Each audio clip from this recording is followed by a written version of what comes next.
ìdájọ́ ẹ̀wọ̀n gbére fún àwọn tó lọ́wọ́ nínú ìkọlù ìjínigbé àwọn akẹ́kọ̀ọ́ àti olùkọ́ láwọn iléèwé níjọba ìbílẹ̀ Oríire kò tó o. Ìjọba ìpínlẹ̀ Ọ̀yọ́ kọ̀rọ̀ ojú sí ìdájọ́ náà. Gómìnà kankan ò ní àṣẹ lábẹ́ òfin láti dá ẹgbẹ́ awakọ̀ dúró.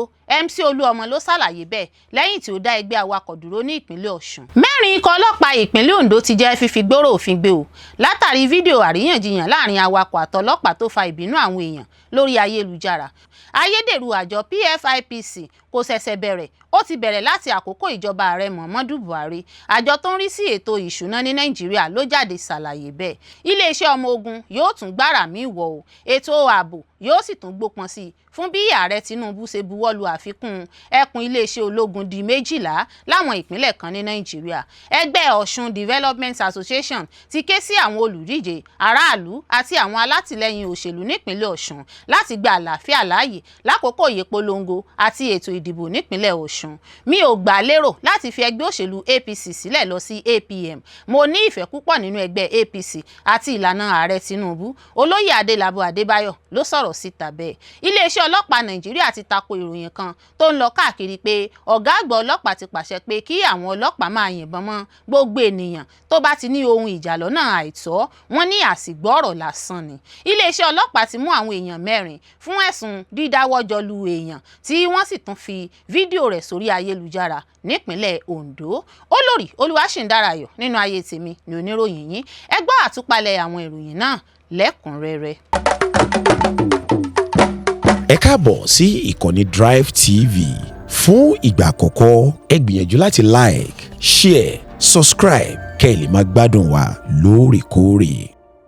Ìdájọ́ ẹ̀wọ̀n gbére fún àwọn tó lọ́wọ́ nínú ìkọlù ìjínigbé àwọn akẹ́kọ̀ọ́ àti olùkọ́ láwọn iléèwé níjọba ìbílẹ̀ Oríire kò tó o. Ìjọba ìpínlẹ̀ Ọ̀yọ́ kọ̀rọ̀ ojú sí ìdájọ́ náà. Ìjọba ìpínlẹ̀ Ọ̀yọ́ ti ṣàpèjúwe ìdájọ́ ilé-ẹjọ́ tó dá ẹ̀wọ̀n gbére fún àwọn ọ̀daràn 3 tí ilé-ẹjọ́ ní wọ́n jẹ̀bi ẹ̀sùn ìjínigbé àwọn akẹ́kọ̀ọ́ àti àwọn olùkọ́ tí wọ́n jí gbé ní agbègbè ìjọba ìbílẹ̀ Oríire gẹ́gẹ́ bí ìjìyà ẹ̀ṣẹ̀ wọn pé ìdájọ́ náà kò tó ìwọ̀n ọ̀ràn tí àwọn èèyàn náà dá. Síbẹ̀ ìjọba sọ pé òun yóò bọ̀wọ̀ fún ìdájọ́ ilé-ẹjọ́ gíga náà, òun kò sì ní takò nípa pípe ẹjọ́ kòtẹ́milọ́rùn lòdì sí ìdájọ́ náà, bó tilẹ̀ jẹ́ pé ìdájọ́ náà kò dùn mọ́ ìjọba ìpínlẹ̀ Ọ̀yọ́. Kọmíṣánná fún ìròyìn àti ìlanilọ́yẹ̀ ní ìpínlẹ̀ Ọ̀yọ́, Ọmọọba Dọ̀tun Oyèládé ló sọ èrò ìjọba náà nígbà tó ń bá àwọn akọ̀ròyìn sọ̀rọ̀ nílùú Ìbàdàn, níbi tí ó ti ṣàlàyé lórí ìdájọ́ ilé-ẹjọ́ náà àti àwọn ìgbésẹ̀ tí ìjọba ń gbé láti túbọ̀ mú ààbò àwọn iléèwé lágbára sí i. Ilé-ẹjọ́ gíga àpapọ̀ ilẹ̀ Nàìjíríà tó wà nílùú Àbújá ló ti dájọ́ àwọn ọ̀daràn 3 ọ̀hún tó sì rán wọn lẹ́wọ̀n gbére fún pé wọ́n mọ̀ nípa àwọn tó ṣètò ìkọlù ìjínigbé àwọn akẹ́kọ̀ọ́ àti olùkọ́ tí ó wáyé ní àwọn iléèwé tó wà ní agbègbè ìjọba ìbílẹ̀ Oríire l'Ógbómọ̀ṣọ́. Nínú ìfèsì sí ìdájọ́ náà, Oyèládé sọ pé ìpinnu ilé-ẹjọ́ náà jẹ́ ohun tí kò gbé wọn tó, ó kéré sí ọ̀ràn tí àwọn èèyàn náà dá. Ó ní ìdájọ́ náà kò fi bí ìwà ọ̀daràn náà ṣe burú àti ìrora tó fà fún àwọn tí wọ́n jí gbé, ìdílé wọn àti gbogbo èèyàn ìpínlẹ̀ Ọ̀yọ́. Ó ní ìrètí ìjọba ni pé kí wọ́n dá àwọn ọ̀daràn náà lẹ́bi ìjìyà ikú nítorí èyí ló yẹ fún ìwà búburú bíi ìjínigbé àti ìṣekúpani. Kọmíṣánná fi kún ọ̀rọ̀ rẹ̀ pé àwọn tó ṣàtọ́nà pa ìmọ̀ pọ̀ pẹ̀lú àwọn ajínigbé kò yàtọ̀ sí àwọn tó ṣe iṣẹ́ ìjínigbé náà fúnra wọn. Ó ní àwíjàre fún ẹnikẹ́ni láti ya ẹ̀ṣẹ̀ lílọ́wọ́ sí ìjínigbé kúrò ní ti àwọn tó ṣe iṣẹ́ ìjínigbé náà kò yẹ, torí gbogbo wọn ló jọ jẹ́ alábàápín nínú ọ̀ràn náà. Bó tilẹ̀ jẹ́ pé ìjọba kò ní inú dídùn pẹ̀lú ìdájọ́ yìí, àmọ́ ìjọba ìpínlẹ̀ Ọ̀yọ́ kò ní lọ sí ilé-ẹjọ́ gíga míì láti tako ìdájọ́ náà. Ó ní ìjọba kò ní pe ẹjọ́ kòtẹ́milọ́rùn lòdì sí ìdájọ́ náà. Ó wá ṣe bẹ́ẹ̀ gbé oríyìn fún ilé-ẹjọ́ gíga fún bí wọ́n ṣe yára gbọ́ ẹjọ́ náà tí wọ́n sì parí rẹ̀. Ó ní èyí jẹ́ àmì rere fún ètò ìdájọ́ Nàìjíríà. Ó sì fi hàn pé a lè pèsè òdodo láìsí ìdádúró tí kò yẹ. Oyèládé tún pè fún àtúnṣe sí òfin tó ní ṣe nípa ìkọlù ìjínigbé, ìṣekúpani àti àwọn òfin míì tó bá yẹ. Ó ní ó ṣe pàtàkì kí Nàìjíríà ó fi ọwọ́ agbára mú òfin náà láti kojú ìwà ìjínigbé, ìpànìyàn àti àwọn ọ̀ràn tó ń ṣe àkóbá fún ètò ààbò. Gẹ́gẹ́ bí ó ṣe sọ, òfin tó le jùlọ pẹ̀lú ìgbẹ́jọ́ tó yára àti ìmúlò tó péye yóò jẹ́ ìdènà ìdènà tó lágbára sí àwọn ọ̀daràn. Kọmíṣánná náà tún ṣàlàyé pé ìjọba ìpínlẹ̀ Ọ̀yọ́ ṣiṣẹ́ pẹ̀lú ìjọba àpapọ̀, àwọn ẹ̀ka ààbò àti àwọn agbófinró ìjọba láti bẹ̀rẹ̀ ìwádìí náà títí di ìgbẹ́jọ́ kí gbogbo àwọn tó jẹ̀bi lè dojúkọ ìjìyà ẹ̀ṣẹ̀ wọn. Nípa àwọn ìgbésẹ̀ láti dènà irú ìṣẹ̀lẹ̀ bẹ́ẹ̀ lọ́jọ́ iwájú, Oyèládé sọ pé ìjọba ti túbọ̀ mú ààbò àwọn iléèwé lágbára sí i nípa ikọ̀ ẹ̀ṣọ́ aláàbò Àmọ̀tẹ́kùn àti àwọn ẹ̀ka aláàbò mìíràn. Ó ní ìjọba kò ní sinmi àti mú ààbò àwọn iléèwé gbópọn sí i nípasẹ̀ ikọ̀ ẹ̀ṣọ́ aláàbò Àmọ̀tẹ́kùn àti àwọn ẹ̀ka aláàbò mìíràn. Bó tilẹ̀ jẹ́ pé kò sí àwọn ẹ̀ṣọ́ aláàbò ní gbogbo iléèwé tẹ́lẹ̀, àmọ́ ní báyìí wọ́n ti wà lójú iṣẹ́ pẹ̀lú ìgbésẹ̀ èsì kíákíá láti dáàbò bo àwọn iléèwé. Ní ìparí, kọmíṣánná tako ẹ̀sùn pé ìjọba fi àwọn akẹ́kọ̀ọ́ tí wọ́n gbà kúrò nígbèkùn sílẹ̀ láì bójútó wọn tàbí ṣàtìlẹ́yìn kankan fún wọn. Ó ní ọ̀rọ̀ náà burú jáì tí àwọn kò sì ní bá ẹnikẹ́ni fa àríyànjiyàn lórí rẹ̀. Ó ní òun gẹ́gẹ́ bí ẹnìkan jẹ́ ọmọ Ògbómọ̀ṣọ́ tí ọ̀jọ̀gbọ́n Àlàmú ọkọ ìyáàfin Rachel Àlàmú tí wọ́n jí gbé sì jẹ́ arákùnrin òun, tí òun sì fi ń dá àwọn èèyàn lójú pé ìjọba ìpínlẹ̀ Ọ̀yọ́ ń ṣe gbogbo ohun tó yẹ kí wọ́n ṣe lórí àbójútó àwọn èèyàn náà. Gómìnà kankan ò ní àṣẹ lábẹ́ òfin láti dá ẹgbẹ́ awakọ̀ dúró. MC Olúọmọ ló ṣàlàyé bẹ́ẹ̀ lẹ́yìn tí ó dá ẹgbẹ́ awakọ̀ dúró ní ìpínlẹ̀ Ọ̀ṣun. Musiliu Akínsànyà tí ọ̀pọ̀ èèyàn mọ̀ sí MC Olúọmọ, ẹni tó jẹ́ ààrẹ àgbà ẹgbẹ́ awakọ̀ National Union of Road Transport Workers NURTW, ti sọ pé gómìnà ìpínlẹ̀ Ọ̀ṣun Adémọ́lá Adélékè kò ní àṣẹ lábẹ́ òfin orílẹ̀-èdè láti dá iṣẹ́ ẹgbẹ́ náà dúró ní ìpínlẹ̀ náà. Ní Ọjọ́bọ̀, gómìnà Adélékè pàṣẹ pé kí gbogbo iṣẹ́ NURTW ní àwọn ibùdó ọkọ̀ ojú pópó káàkiri ìpínlẹ̀ Ọ̀ṣun dúró lẹ́sẹ̀kẹsẹ̀. Kọ́lápọ̀ Álímì, kọmíṣánná fún ìròyìn àti ìmọ̀lára gbogbo àwọn aráàlú ní ìpínlẹ̀ náà, sọ nínú àtẹ̀jáde kan pé ìpinnu náà wáyé lẹ́yìn ìpàdé ìgbìmọ̀ ààbò ìpínlẹ̀ Ọ̀ṣun tí gómìnà jẹ́ alága rẹ̀.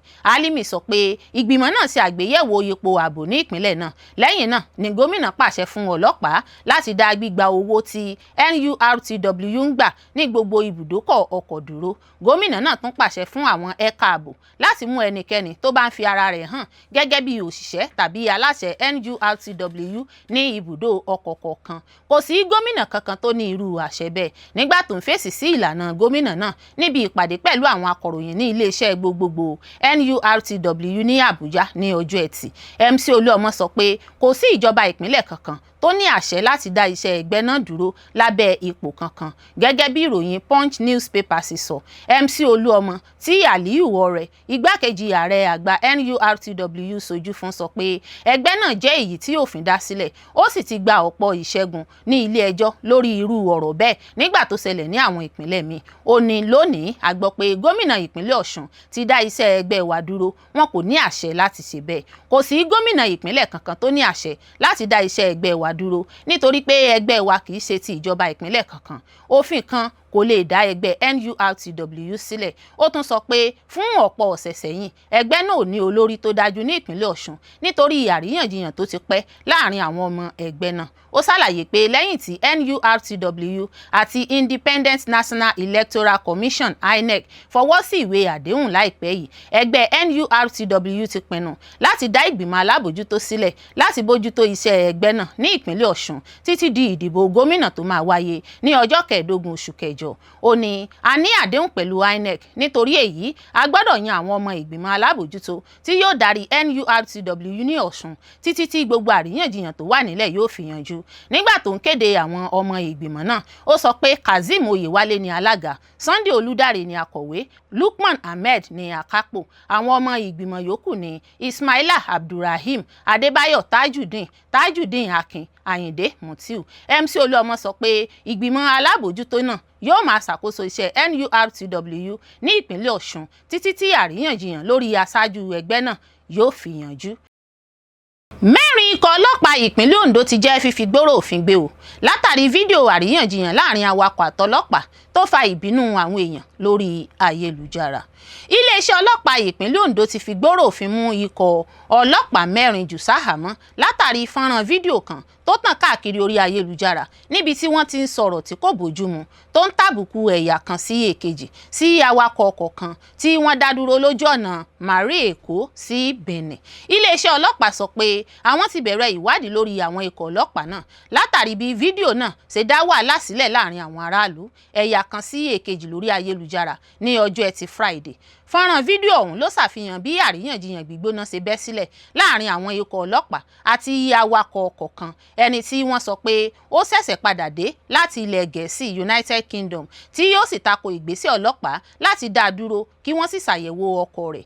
Awakọ̀ náà fi ẹ̀sùn kan àwọn ọlọ́pàá pé bí wọ́n ṣe dá òun dúró dẹ́rù ba òun àti pé ọwọ́ tí wọ́n fi mú òun látàrí pé òun jẹ́ ẹ̀yà míì ló mú kí wọ́n fẹ́ gba owó lọ́wọ́ òun. ń ṣe lọ́kan lára àwọn ọlọ́pàá náà sọ pé bí awakọ̀ náà bá jẹ́ ọmọ ẹ̀yà Ìgbò ni wọn ìbá ti fi sí àhámọ́.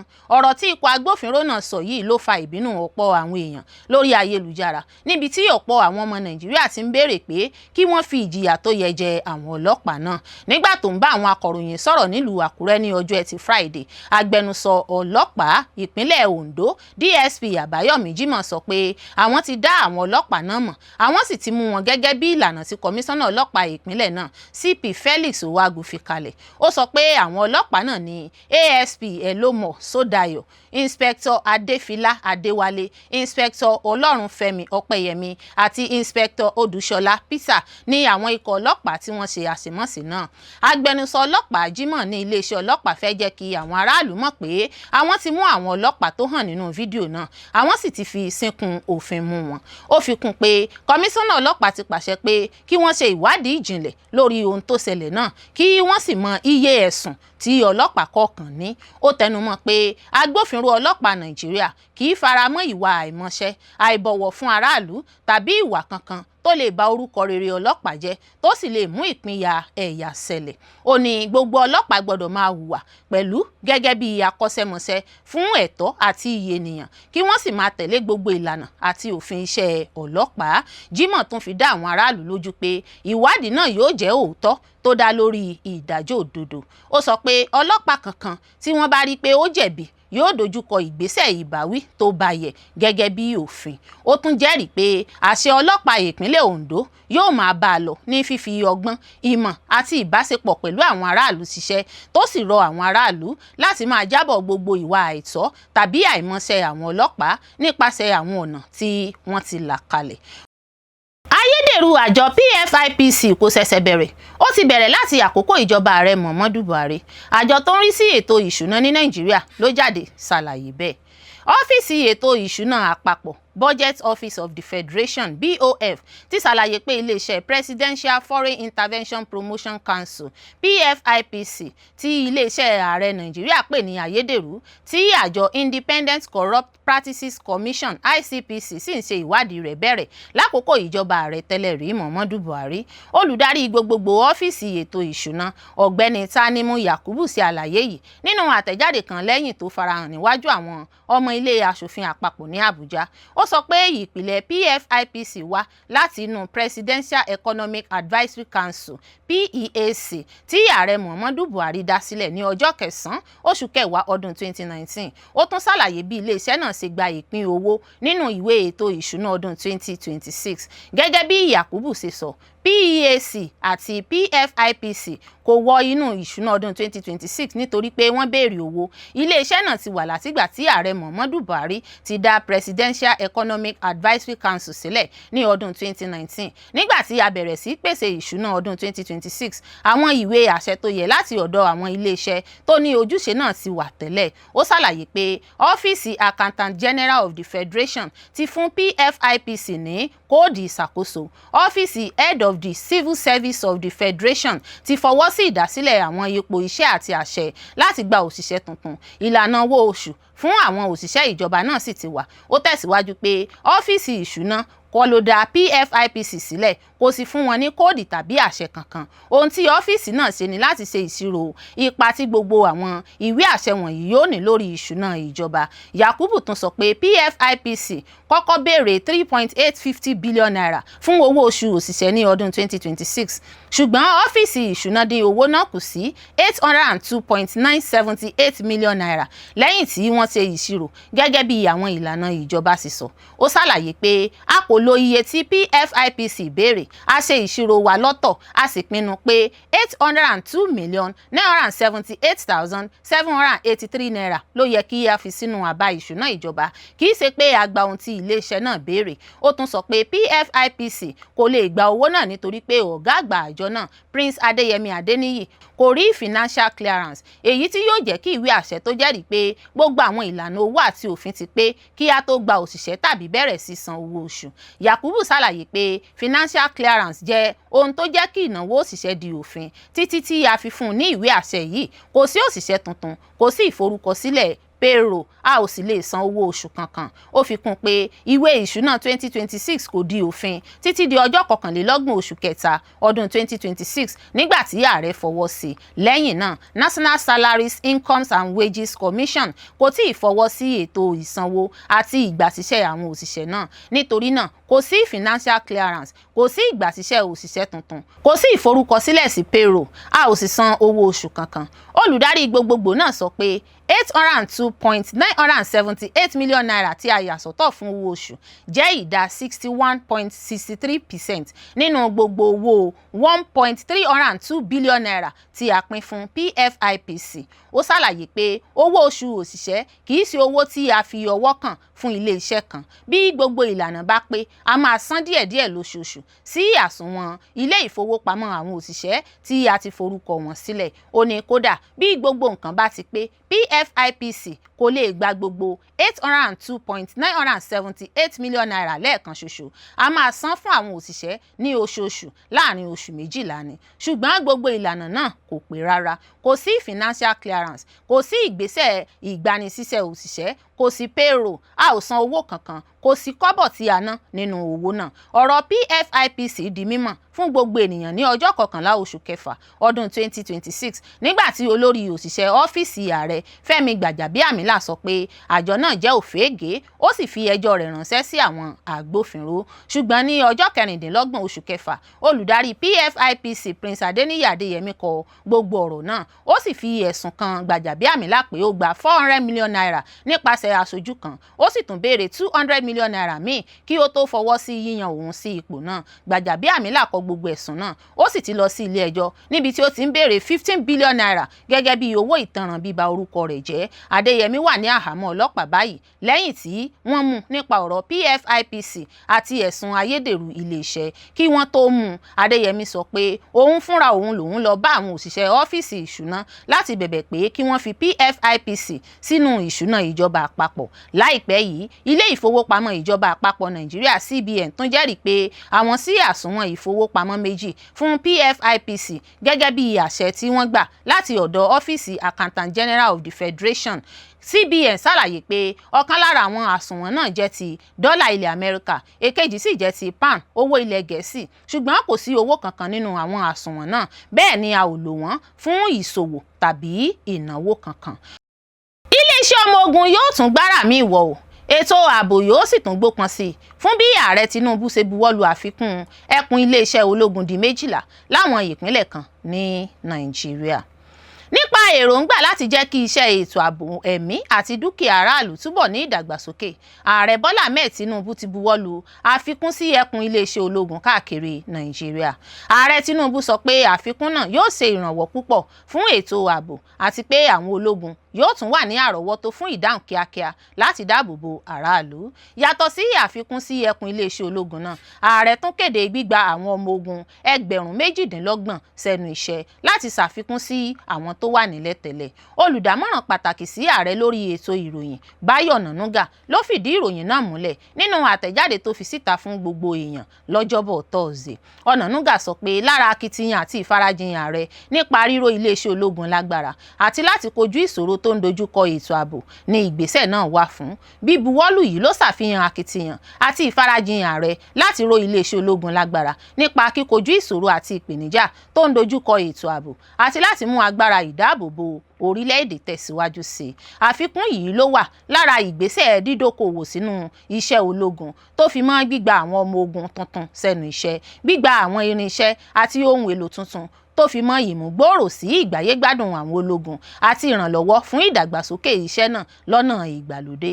Lábẹ́ àtúntò tuntun yìí, iléeṣẹ́ ológun ilẹ̀ Nàìjíríà yóò bẹ̀rẹ̀ sí ṣàkóso ẹkùn 12 ní àwọn ẹkùn tó sára ọ̀tọ̀ káàkiri ilẹ̀ Nàìjíríà. Iléeṣẹ́ ààrẹ jẹ́ kó di mímọ̀ pé ìdásílẹ̀ ẹkùn tuntun 4 nílùú Makurdi, Ìlọrin, Jalingo àti Benin yóò mú ìdàgbàsókè bá iṣẹ́ ológun àti àsìkò tí wọn yóò dìde ṣiṣẹ́. Ìdásílẹ̀ ẹkùn tuntun láwọn ìlú bíi Makurdi, Ìlọrin, Jalingo àti Benin náà yóò kó ipa rere nínú ìtẹ̀síwájú àti àkóso àwọn ẹkùn náà, yóò sì tún mú ààbò ààlà orílẹ̀-èdè gbòòrò sí pẹ̀lú mímú àwọn ohun amáyédẹrùn pàtàkì tí orílẹ̀-èdè nílò pọ̀ sí. Gẹ́gẹ́ bí ó ti wí, ó ní kò sí ìdájú pé àwọn ọmọ ogun lè fèsì yára sí àwọn ewu tuntun tó ń farahàn káàkiri orílẹ̀-èdè. Ìpele méjì ni àtúntò ìdásílẹ̀ náà yóò sì ti ṣiṣẹ́. Ìpele àkọ́kọ́ ni ti ìdásílẹ̀ ẹkùn 5, ìkẹsàn àti ìkẹwàá àti àtúntò nínú àgbẹ́kẹ̀lé tó ti wà nílẹ̀ tẹ́lẹ̀, èyí tó yẹ kó parí nínú oṣù kẹsàn-án. Ìpele kejì ni ìdásílẹ̀ ẹkùn 43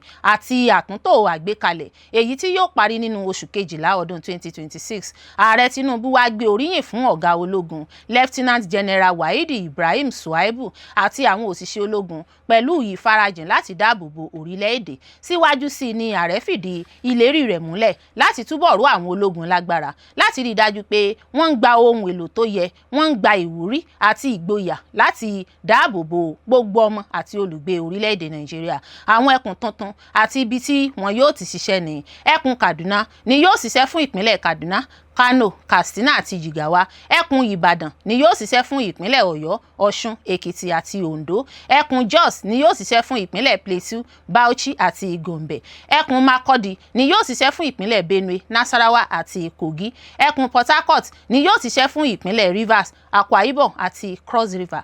Ẹkùn Maiduguri ni yóò ṣiṣẹ́ fún ìpínlẹ̀ Borno àti Yobe. Ẹkùn Sokoto ni yóò ṣiṣẹ́ fún ìpínlẹ̀ Sokoto, Kebbi àti Zamfara. Ẹkùn Kwara ni yóò ṣiṣẹ́ fún ìpínlẹ̀ Kwara àti Niger. Ẹkùn Jalingo ni yóò ṣiṣẹ́ fún ìpínlẹ̀ Taraba àti Adamawa. Ẹkùn Lagos ni yóò ṣiṣẹ́ fún ìpínlẹ̀ Èkó àti Ògùn. Ẹkùn Enugu ni yóò ṣiṣẹ́ fún ìpínlẹ̀ Enugu, Anambra, Abia, Ebonyi àti Imo tó fi mọ́ àwọn ẹkùn míì. Ẹkùn Benin City ni yóò ṣiṣẹ́ fún ìpínlẹ̀ Edo, Delta àti Bayelsa. Ìwọ̀nyí ni àmúgbòòrò tí ìjọba ṣe lórí iléeṣẹ́ ológun láti mú ètò ààbò gbópọn sí i.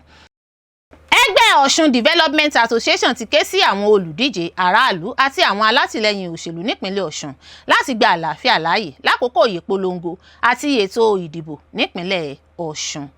Ọ̀ṣun Development Association ODA ti rọ gbogbo àwọn olùdíje ipò gómìnà, àwọn olórí ẹgbẹ́ òṣèlú àti àwọn alátìlẹyìn wọn pé kí wọ́n máa hùwà pẹ̀lú ìwà pẹ̀lẹ́, ìwà ọmọlúàbí àti ọ̀wọ̀ fún ara wọn ní àkókò ìpolongo ìdìbò ọdún 2026 ní ìpínlẹ̀ Ọ̀ṣun. Ẹgbẹ́ náà tún kìlọ̀ fún àwọn olóṣèlú pé kí wọ́n yàgò fún ọ̀rọ̀ tó lè ru ìbínú, ìhàlẹ̀ àti àwọn ìṣe tó lè mú kí ìfarapa tàbí ìforígbárí òṣèlú wáyé.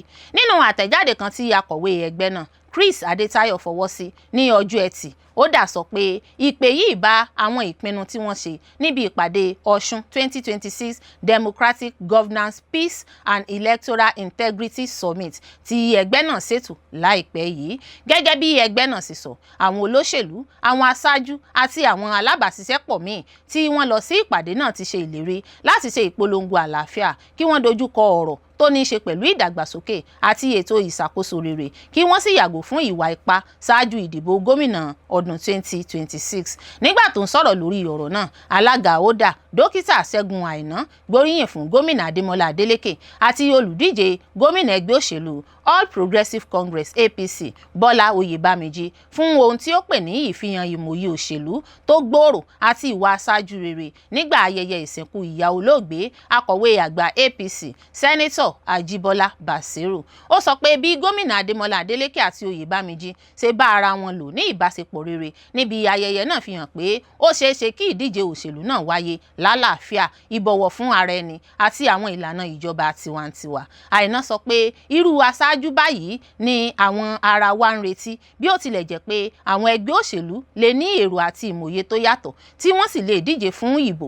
Kò yẹ kí wọ́n gbàgbé pé gbogbo wa jẹ́ ènìyàn kan náà tí a sì ní tí a sì ní ojúṣe kan ṣoṣo láti pè fún ire gbogbo ìpínlẹ̀ Ọ̀ṣun.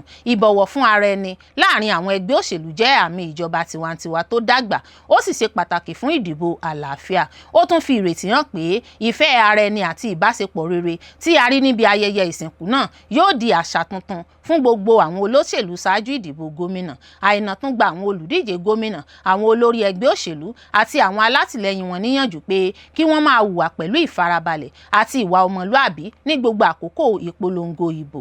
Ó tún kìlọ̀ pé kí wọ́n yàgò fún ọ̀rọ̀ tó lè dá ìjà, ìhalẹ̀ tàbí ìṣe èyíkéyìí tó lè mú kí ìforígbárí òṣèlú bẹ́ sílẹ̀. Ó ní ìdìbò yẹ kí ó jẹ́ ìdíje èrò, agbára, ìmọ̀ àti ìran rere, kì í ṣe ìdíje ìkórìíra tàbí ìwà ipá. Ohun tí a rí níbi ayẹyẹ ìsìnkú náà jẹ́ ìránnilétí pé bó tilẹ̀ jẹ́ pé a ní ìyàtọ̀ nínú òṣèlú, gbogbo wa jẹ́ ọmọ Ọ̀ṣun kan náà, a sì ní ojúṣe láti dáàbò bo àlàáfíà àti ìdúróṣinṣin ìpínlẹ̀ wa. Alága Oda tún jẹ́rìí pé ẹgbẹ́ náà yóò máa tẹ̀síwájú láti mú kí ìjíròrò rere wà láàrin àwọn olóṣèlú àti láti gbé ojúṣe àwọn aráàlú ga ní gbogbo àsìkò ìdìbò. Ó sọ pé bí a ṣe ń súnmọ́ ètò ìdìbò gómìnà ọdún 2026, gbogbo ìṣe tó ń gbé ìṣọ̀kan, ìfaradà àti àlàáfíà ga ni yóò mú kí ìjọba tiwantiwa túbọ̀ lágbára sí i. Ìwà tí gómìnà Adémọ́lá Adélékè àti sẹ́nẹ́tọ̀ Ajíbọ́lá Bàsírù fi hàn yẹ láti gbóríyìn fún, ó sì yẹ kí ó jẹ́ àpẹẹrẹ fún gbogbo àwọn olóṣèlú. Oda yóò sì máa tẹ̀síwájú pẹ̀lú ṣíṣe àtìlẹ́yìn fún àwọn ètò tó ń gbé ìjíròrò, ìbọ̀wọ̀ fún ara ẹni àti òṣèlú àlàáfíà ga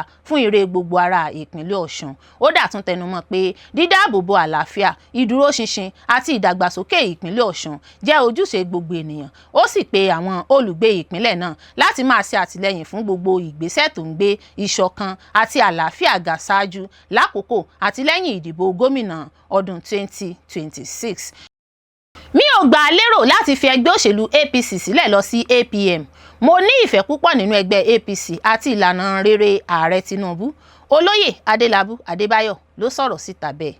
Mínísítà fún ọ̀rọ̀ iná mọ̀nàmọ́ná tó ṣẹ̀ṣẹ̀ kúrò ní ipò, ọ̀gbẹ́ni Adébáyọ̀ Adélabú ti sọ pé òun ò ní èrò láti fi ẹgbẹ́ òṣèlú All Progressives Congress APC sílẹ̀ láti lọ darapọ̀ mọ́ ẹgbẹ́ òṣèlú Allied People's Movement APM. Adélabú sọ èyí nínú àtẹ̀jáde kan tí olùrànlọ́wọ́ rẹ̀ lórí ọ̀rọ̀ ìròyìn Comrade Fẹ́mi Awógbọ́rọ̀ fọwọ́ sí.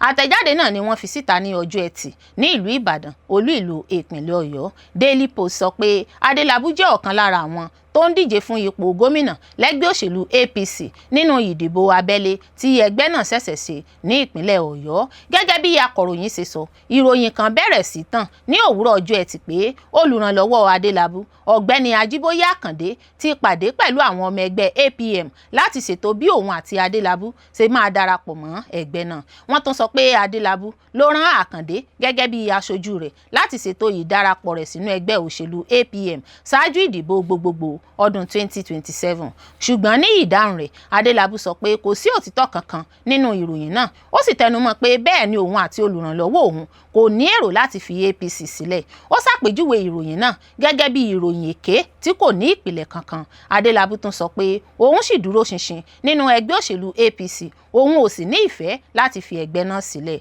Ó ní òun lo àǹfààní náà láti bẹ àwọn aráàlú pé kí wọ́n fojú fo gbogbo ìròyìn tó ń so òun àti olùrànlọ́wọ́ òun pọ̀ mọ́ èrò pé àwọn fẹ́ kúrò ní APC lọ sí APM. Ó ní òun jẹ́ ọmọ ẹgbẹ́ APC tó ní ìfaramọ́ pátápátá, òun sì ń bọ̀wọ̀ fún ààrẹ ilẹ̀ Nàìjíríà àti olórí ẹgbẹ́ APC ní orílẹ̀-èdè, ààrẹ Bọ́lá Ahmed Tinubu, gẹ́gẹ́ bí olùkọ́ òṣèlú rẹ̀. Olóyè Adélabú ní ìgbàgbọ́ nínú ẹgbẹ́ APC, òun bọ̀wọ̀ fún àwọn olórí ẹgbẹ́ náà, ó sì ní ìfaramọ́ sí ìlànà ìjọba tiwantiwa. Gẹ́gẹ́ bí a ṣe mọ̀ pé ó ní ìwà rere àti òtítọ́ nínú òṣèlú, ó máa ń bọ̀wọ̀ fún gbogbo ìpinnu tó bófin mu tí àwọn olórí ẹgbẹ́ APC bá ṣe. Ó parí nípa pípe gbogbo ènìyàn láti fojú fo ìròyìn tó ń so Ajíbóyè Àkàndé àti Adébáyọ̀ Adélabú mọ́ ìrìn àjò sí ẹgbẹ́ òṣèlú APM. Gẹ́gẹ́ bí ó ṣe sọ, irọ́ ni ìròyìn náà, kò ní ìpìlẹ̀ kankan, ó sì dàbí ohun tí a dá sílẹ̀ láti fa ìdàrúdàpọ̀ nínú òṣèlú.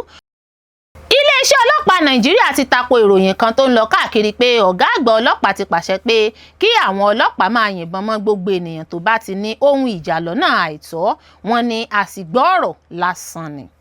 Iléeṣẹ́ ọlọ́pàá Nàìjíríà ti tako ìròyìn tó ń lọ káàkiri pé ọ̀gá àgbà ọlọ́pàá Nàìjíríà Ọlátúnjí Rilwan Disu pàṣẹ fún àwọn ọlọ́pàá pé kí wọ́n yìnbọn sí ẹnikẹ́ni tí wọ́n bá rí pẹ̀lú ohun ìjà tí kò bófin mu. Wọ́n sọ pé IGP kò pàṣẹ irú àṣẹ bẹ́ẹ̀ nínú ìpàdé pẹ̀lú àwọn aládarí tó wáyé ní ìlú Makurdi, ìpínlẹ̀ Benue. Nínú àtẹ̀jáde àlàyé tí iléeṣẹ́ ọlọ́pàá fi síta ní ọjọ́ Àbámẹ́ta Sátidé, wọ́n ṣàlàyé pé wọ́n tú ọ̀rọ̀ náà tí IGP sọ sí ọ̀nà tí kò tọ́ ni. Wọ́n ṣàlàyé pé ohun tó sọ ni pé ó rán àwọn ọlọ́pàá létí nípa àwọn òfin àti ìlànà tó ń ṣàkóso bí wọ́n ṣe lè lo ohun ìjà ní ìbámu pẹ̀lú òfin. Nínú àtẹ̀jáde náà tó ní àkọlé ìtumọ̀ ohun tí Inspector General of Police sọ ní Makurdi ní tòótọ́, ọlọ́pàá sọ pé ní àkókò ìpàdé pẹ̀lú àwọn aláṣẹ ní Makurdi, ìpínlẹ̀ Benue, Inspector General of Police IGP Ọlátúnjí Rilwan Disu kò fi àṣẹ kankan lélẹ̀. Inspector General of Police IGP Ọlátúnjí Rilwan Disu kò fi àṣẹ kankan lélẹ̀ pé kí wọ́n yìnbọn sí ẹnikẹ́ni tí wọ́n bá rí, gẹ́gẹ́ bí wọ́n ṣe ń ròyìn rẹ̀ káàkiri. Ọlọ́pàá ṣàlàyé pé ohun tí IGP sọ gan ni pé àwọn ọlọ́pàá gba ìtọ́ni nípa Force Order 237, èyí tí ó jẹ́ ìlànà tó ń ṣàkóso àwọn àkókò àti àwọn ipò tí òfin gbà láàyè fún ọlọ́pàá láti lo ohun ìjà nígbà tí wọ́n bá ń ṣe iṣẹ́ wọn. Àtẹ̀jáde náà tún sọ pé ohun tí ó sọ ni pé àwọn ọlọ́pàá ti mọ àwọn ìlànà tó wà nínú Force Order 237, wọ́n sì mọ ìgbà tí ó yẹ kí wọ́n lo ohun ìjà wọn gẹ́gẹ́ bí Rules of Engagement ṣe sọ. Ọlọ́pàá tún fi kún pé IGP tẹnumọ́ pé níní ohun ìjà láì ní àṣẹ òfin àti ìpànìyàn kò ní jẹ́ fífaramọ́ ní ibikíbi ní orílẹ̀-èdè yìí. Wọ́n ní ó tún sọ pé gbígbé ohun ìjà láì ní àṣẹ àti ìwà ìpànìyàn kò ní rí ààyè lórílẹ̀-èdè. Àlàyé yìí wá lẹ́yìn àwọn ìròyìn tó tàn káàkiri ní ọjọ́ Ẹtì pé IGP ti pàṣẹ fún gbogbo àwọn ọlọ́pàá ní orílẹ̀-èdè láti máa yìnbọn sí ẹnikẹ́ni tí wọ́n bá rí pẹ̀lú ohun ìjà tí kò bófin mu. Gẹ́gẹ́ bí àwọn ìròyìn wọ̀nyí ṣe sọ, wọ́n ní àṣẹ náà jẹ́ ara àwọn ìgbésẹ̀ tuntun tí ìjọba àpapọ̀ ń gbé láti kojú ìṣòro àìsí ààbò tó ń pọ̀ sí ní Nàìjíríà, pàápàá ní ìpínlẹ̀ Benue, níbi tí ìkọlù àwọn jàǹdùkú ti ń ṣe ìkọlù tó ń fa ikú ọ̀pọ̀ èèyàn, tí ó ti ń lé ọ̀pọ̀ aráàlú kúrò ní ilé wọn, tí yóò sì ti ba ọ̀pọ̀ ohun ìní jẹ́. Àwọn ìròyìn náà tún sọ pé IGP fi àṣẹ náà lélẹ̀ ní ìpàdé kan tó wáyé ní ilé ìjọba ìpínlẹ̀ Benue ní Makurdi. Wọ́n tún sọ pé ìlànà náà tẹ̀lé àṣẹ tí Ààrẹ Bọ́lá Tinubu fi fún àwọn ẹ̀ka ààbò pé kí wọ́n fòpin sí ìṣòro àìsí ààbò àti ìpànìyàn tó ń ṣẹlẹ̀ ní ìpínlẹ̀ Benue. Síbẹ̀, nínú àlàyé rẹ̀ tuntun yìí, ọlọ́pàá Nàìjíríà tún tẹnumọ́ pé IGP kò fi àṣẹ lélẹ̀ pé kí wọ́n yìnbọn sí ẹnikẹ́ni tí wọ́n bá rí. Dípò bẹ́ẹ̀, wọ́n sọ pé ohun tí ó sọ ni pé ó rán àwọn ọlọ́pàá létí nípa àwọn ìlànà tó wà nínú Force Order 237 àti Rules of Engagement, èyí tí ó ṣàlàyé àwọn ipò tí òfin gbà láàyè fún ọlọ́pàá láti lo ohun ìjà nígbà tí wọ́n bá ń ṣe iṣẹ́ wọn. Ọlọ́pàá Nàìjíríà sọ pé àwọn sì dúró ṣinṣin lórí mímú ojúṣe tí òfin orílẹ̀-èdè fi lé wọn lọ́wọ́ ṣẹ. Àwọn sì máa ṣe gbogbo iṣẹ́ wọn ní ìbámu pẹ̀lú òfin. Iléeṣẹ́ ọlọ́pàá ti mú ènìyàn 4 fún ẹ̀sùn dídáwọ́jọ lu èèyàn, tí wọ́n sì tún fi fídíò rẹ̀ sórí ayélujára nípínlẹ̀ Ondo. Iléeṣẹ́ ọlọ́pàá ìpínlẹ̀ Ondo ti mú èèyàn 4 pẹ̀lú ẹ̀sùn pé wọ́n lu ọkùnrin kan, wọ́n fi ṣe ẹlẹ́yà ní gbangba, wọ́n sì fi fídíò ìṣẹ̀lẹ̀ náà sórí ayélujára. Ọlọ́pàá tún kìlọ̀ pé ẹnikẹ́ni tó bá ṣèdájọ́ lọ́wọ́ ara rẹ̀ tàbí tó bá lo ayélujára láti fi ẹni tí wọ́n fura sí ṣe ẹlẹ́yà yóò dojúkọ ìgbẹ́jọ́. Gẹ́gẹ́ bí àtẹ̀jáde tí ẹ̀ka ọlọ́pàá náà fi síta sì sọ, mímú àwọn afurasí náà wáyé lẹ́yìn tí ọkùnrin kan, Bólúwájí Tèmídayọ̀, fi ọ̀rọ̀ náà tó iléeṣẹ́ ọlọ́pàá létí pé àwọn ènìyàn ṣèkọlù sí òun, wọ́n sì ya fídíò òun láì gba àṣẹ, wọ́n sì tún fi sí orí oríṣiríṣi ojú òpó ayélujára. Àtẹ̀jáde náà sọ pé ìṣẹ̀lẹ̀ náà ṣẹlẹ̀ ní ọjọ́ 21 oṣù keje ọdún 2026, nígbà tí Tèmídayọ̀ sì fi ọ̀rọ̀ náà tó àwọn ọlọ́pàá Òkúta Elérin ńlá létí ní ọjọ́ 23 oṣù keje ní nǹkan bíi aago 2 ọ̀sán. Ọlọ́pàá sọ pé lẹ́sẹ̀kẹsẹ̀ ni àwọn bẹ̀rẹ̀ ìwádìí tó dá lórí ìmọ̀ ẹ̀rọ àti ẹ̀rí ìmọ̀ sáyẹ́ǹsì pẹ̀lú lílo ìmọ̀ ẹ̀rọ orí ayélujára àti àwọn ọ̀nà ìwádìí míì láti mọ àwọn tó kópa nínú ìkọlù náà àti bí fídíò náà ṣe ń tàn káàkiri. Gẹ́gẹ́ bí ọlọ́pàá ṣe sọ, ìwádìí náà yọrí sí mímú àwọn afurasí 4, Gbémisọ́lá Àríyọ̀, Babátúndé Ẹniọlá, Adams Tóbilọ́ba àti Fásùsí Bùnmi. Ọlọ́pàá sọ pé àwọn afurasí náà wà ní àhámọ́ ọlọ́pàá báyìí, wọ́n sì ti jẹ́wọ́ díẹ̀ lára ohun tó lè ran ìwádìí náà lọ́wọ́. Ìwádìí sì ń lọ láti mú àwọn míì tí wọ́n kópa nínú ọ̀rọ̀ náà. Ó tún fi kún pé lẹ́yìn tí ìwádìí bá parí, gbogbo ẹni tí àwọn bá rí pé ó jẹ̀bi ni wọ́n máa gbé lọ sí ilé ẹjọ́ gẹ́gẹ́ bí òfin sì sọ. Ẹ̀ka ọlọ́pàá ìpínlẹ̀ Ondo ṣàfihàn ìbànújẹ́ wọn lórí ìwà tí àwọn ènìyàn fi ń ṣèdájọ́ lọ́wọ́ ara wọn tí wọ́n sì ń fi àwọn tí wọ́n fura sí ṣe ẹlẹ́yà tàbí fi wọ́n ṣe yẹ̀yẹ́ lórí ayélujára. Ó ní a fi agbára wa hàn pé a ò faramọ́ ìwà búburú tí àwọn ènìyàn fi ń ṣe ìdájọ́ lọ́wọ́ ara wọn nípa lílù, fífi ìyà jẹ tàbí fífi àwọn tí wọ́n fura sí ṣe ẹlẹ́yà ní gbangba. Ọlọ́pàá tún sọ pé ohun tó ń bani nínú jẹ́ ni bí àwọn èèyàn ṣe ń ya fídíò irú ìṣẹ̀lẹ̀ bẹ́ẹ̀ tí wọ́n sì ń tàn ká lórí ayélujára láti fi ènìyàn ṣe yẹ̀yẹ́, dẹ́rùbà tàbí láti dá ìkórìíra sílẹ̀. Iléeṣẹ́ ọlọ́pàá náà tẹnumọ́ pé gbogbo ọmọ orílẹ̀-èdè pẹ̀lú ẹni tí wọ́n fura sí ló ní ẹ̀tọ́ lábẹ́ òfin orílẹ̀-èdè. Ó sọ pé ìfura tàbí ẹ̀sùn nìkan kò túmọ̀ sí pé ẹni náà ti jẹ̀bi. Kò sí ènìyàn tàbí ẹgbẹ́ kankan tó ní àṣẹ lábẹ́ òfin láti lu èèyàn, fi èèyàn ṣe ẹlẹ́yà tàbí fi ìyà jẹ ènìyàn láì gba ọ̀nà tó bófin mu. Ọlọ́pàá wá rọ àwọn ará ìpínlẹ̀ náà pé bí wọ́n bá fura sí ẹnikẹ́ni pé ó ṣe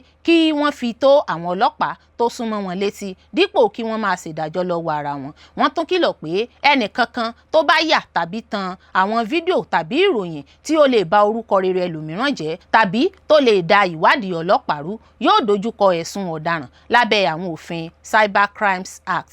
Kọmíṣánná ọlọ́pàá ìpínlẹ̀ Ondo Felix Owago tó fi dá àwọn ará ìpínlẹ̀ náà lójú pé iléeṣẹ́ ọlọ́pàá yóò máa dáàbò bo ẹ̀tọ́ àwọn aráàlú. Ó ní ẹnikẹ́ni tí a bá rí pé ó tẹ ẹ̀tọ́ àti iyì ẹlòmíràn lójúmọ́lẹ̀ yóò dojúkọ ìdájọ́ gẹ́gẹ́ bí òfin sì sọ. Olórí Olúwaṣìndárayọ̀ nínú ayé tèmi ni oníròyìn yín. Ẹ ṣé púpọ̀ fún gbígbọ́ àti wíwò tí ẹ ń wò wá. Etí tí ẹ fi ń gbọ́ wa kò ní di, ojú tí ẹ sì fi ń wò wá kò ní fọ́, yóò sì dára fún yín.